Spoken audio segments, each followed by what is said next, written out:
Yeah. Oh, gotta get their fast shot. Yeah. Gotta get their fast shot. There it is. Hello Britball Nation and welcome to doublecoverage.com's first ever video power rankings. We're going to kick things off with Division 2, however before we get things underway a little proviso. It's the preseason guys. Sure, we sent out preseason questionnaires and some teams gave us lots of helpful info. Some chose to play their cards close to their chest and some it seems were simply too busy with uni work to get back to us. So, based on what we knew from last season and what we've been told ahead of this one, we put together these pre-season power rankings that, even if not necessarily especially accurate and informative for this week, will at least give teams playing away this weekend something to talk about, other than how much they haven't missed waking up so damned early on a Sunday morning. So let's jump right in. 10. We're back in the Mud Dogs to be the odds-on favourites to take the conference crown, vacated by the LGMU Fury. Bangor found their form as the year went on last season and were the only team to take a win away from the Fury in a season where the Liverpudlian side went on to win the Division 2 Northern Championship. As the only team in their restructured conference to manage more than 4 wins last season, expect Bangor to better their 5-3 record from last year. 9. Perhaps you weren't expecting to see a team that had a losing record last season in the pre-season power rankings.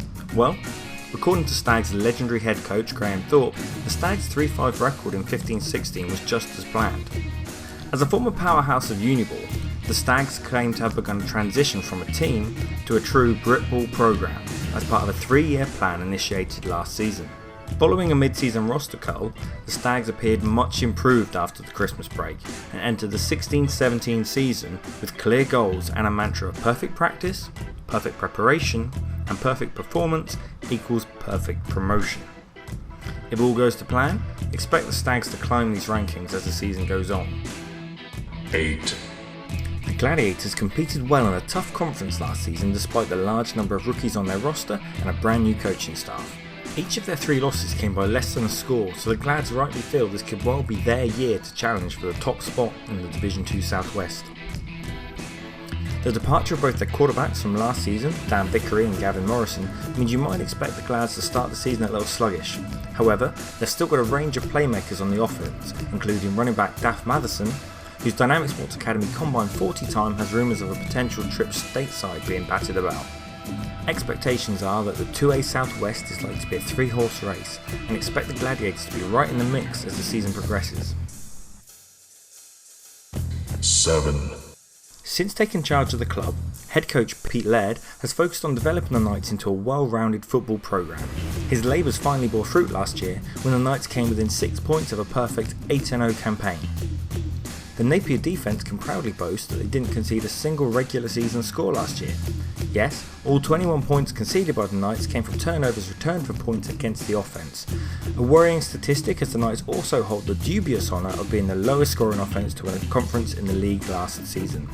Napier come into the year favourites to retain their title, but they'll need to work on upgrading their firepower if they want to compete outside their conference and take a shot at promotion. 6. Bristol may have finished 3rd in their conference last year, but they went out on the season with style, winning 3 straight. This included ruining Plymouth's prospects of a perfect season and taking vengeance on a Gladiators side that dominated the CUDA early in the year. CUDA sported a top 5 Division 2 offence last year, and we should expect claiming the conference crown to be one among many goals this campaign. We'll learn a lot about how the 2A Southwest is going to shape up this season when the current conference champs, the Plymouth Blitz, head to Bristol this Sunday. Home field advantage against the number 1 rival could be all CUDA need to clinch the conference. 5. Speaking of the Blitz, Plymouth featured prominently in these rankings last season, often placing in the top 3 teams in the tier.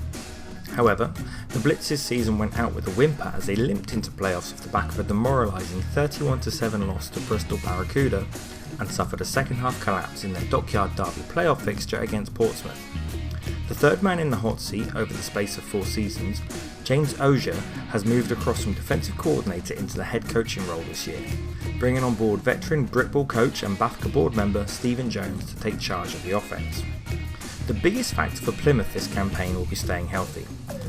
Quarterback Fen Trudgeon couldn't take the field for the final 2 games of last season, and the Blitz's offensive production plummeted. Healthy playmakers on the offense will be the key to Plymouth retaining their title this year. 4. How can a team that didn't even win their own conference get such a high pre-season ranking, you might ask? Well, it certainly helps that the Colonials only lost 1 game last season, and that was their opening fixture. Lincoln finished their 7-game campaign with a 6-game win streak, wrapping up their season by turning over a Coventry Jets team that had smashed them in the season opener. With great player retention over the off-season and consistency from the coaching staff, expect the Colonials to be right back in the race for the post-season in a remixed Midlands conference. 3. It says a lot about how much the tiers system has done to raise the level of competitiveness across Uniball that Greenwich were one of only 3 Division 2 conference champs to claim their title off the back of an undefeated campaign. The Mariners had the lowest points against total of any team in Uniball last season, though it took them a while to get going on offence and were ultimately outmatched by a strong Lancers side once they hit the playoffs. Entering a realigned conference where they were the only team to snag more than 4 wins in their previous campaign, the Mariners expect holding on to the conference crown to be the least of their aspirations, and if they can hit the ground running this year and put out the 30-point offensive performances they were handing out at the end of last season at the start of this one, Greenwich have to be seen as one of the favourites for promotion. 2. The Jets took off right out of the gates last season with big early wins staking their claim on the conference from the outset. Though the offense began to struggle following the Christmas break, strong performances from their defense kept the season alive, the Jets boasting 4 shutouts out of 7 fixtures and never conceding more than a single score in any game.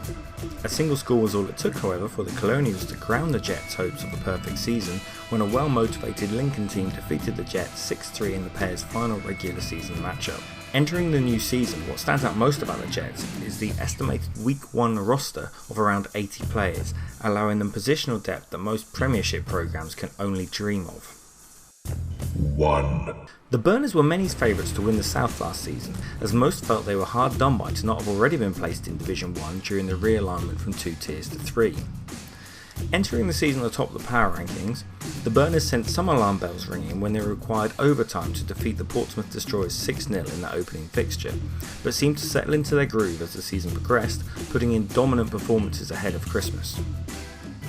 Returning from the break with 4 wins, 3 of which were shutouts, Brunel crashed and burned when they faced the Destroyers for the second time and were handed a 34-0 beating, allowing Portsmouth to swipe the conference crown and run with it all the way to the Division 2 Southern title.